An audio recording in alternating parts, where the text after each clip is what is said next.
श्री हरि विष्णु देवाय नमः। दोस्तों, आज की इस वीडियो में हम तुलसी विवाह व्रत के दिन सुनी जाने वाली कथा के बारे में बताने जा रहे हैं।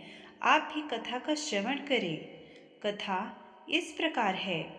एक बार शिवजी ने अपने तेज को समुद्र में फेंक दिया था, जिससे एक महातेजस्वी बालक ने जन्म लिया। यह बालक आगे चलकर जालंधर के नाम से पराक्रमी दैत्य राजा बना। इसकी राजधानी का नाम जालंधर नगरी था। दैत्यराज कालनेमी की कन्या वृंदा का विवाह जालंधर से हुआ।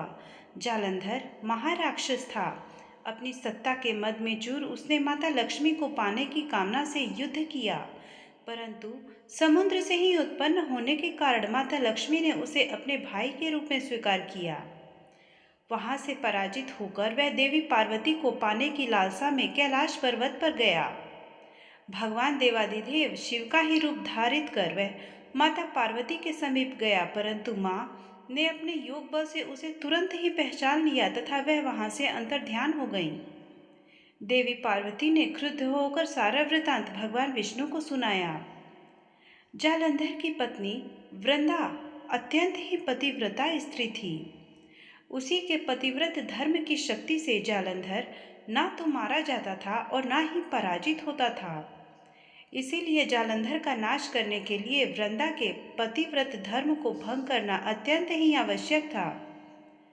इसी कारण भगवान विष्णु ऋषि का वेश धारण कर वन में जा पहुँचे, जहाँ पर वृंदा अकेली भ्रमण कर रही थी। उधर भगवान के साथ में दो मायावी राक्षस भी थे, जिसे देखकर वृंदा अत्यंत ही भयभीत हो गई। ऋषि ने वृंदा के सामने पल में ही दोनों राक्षसों को भस्म कर दिया।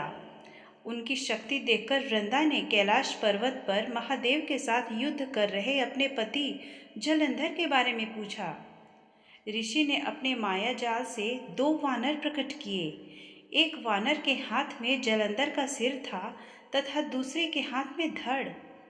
अपने पति की यह दशा देखकर वृंदा मूर्छित होकर गिर पड़ी। होश में आने पर उन्होंने ऋषि रूपी भगवान से विनती की कि वह उसके पति को जीवित करे।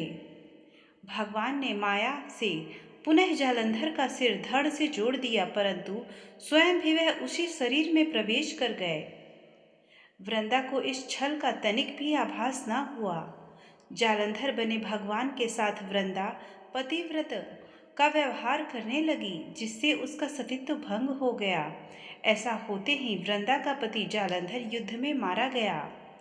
इस सारी लीला का जब वृंदा को पता चला तो उसने क्रुद्ध होकर भगवान विष्णु को हृदयहीन शिला होने का श्राप दे दिया। अपने भक्त के श्राप को भगवान विष्णु ने स्वीकार किया और शालिग्राम पत्थर बन गए। सृष्टि के पालन कर्ता के पत्थर बन जाने से ब्रह्मांड में असंतुलन की स्थिति हो गई। यह देखकर सभी देवताओं ने वृंदा से प्रार्थना की कि वह भगवान विष्णु को श्राप मुक्त कर दें। वृंदा ने भगवान विष्णु को श्राप मुक्त कर स्वयं आत्मदाह कर लिया। आत्मदाह से वहाँ एक पौधा उत्पन्न हुआ, जो तुलसी का पौधा हुआ। भगवान विष्णु ने वृंदा से कहा, हे वृंदा, तुम अपने सतीत्व के कारण मुझे लक्ष्मी से भी अधिक प्रिय हो गई हो। अब तुम तुलसी के रूप में सदा मेरे साथ रहोगी। तब से हर साल कार्तिक महीने की देव उठनी एकादशी के दिन तुलसी विवाह के रूप में मनाया जाता है। जो मनुष्य भी मेरे शालिग्राम के रूप के साथ तुलसी विवाह करेगा, उसे इस लोक और परलोक में विपुल यश की प्राप्ति होगी। भगवान विष्णु ने कहा, जिस घर में तुलसी की पूजा होती है, वहाँ यम के दूत भी असमय नहीं जा सकते। मृत्यु के समय जिसके प्राण मंजरी रहित तुलसी और गंगा जल मुख में रखकर निकल जाते हैं, वह पापों से मुक्त होकर वैकुंठ धाम को प्राप्त होता है। श्री हरि विष्णु देवाय नमः।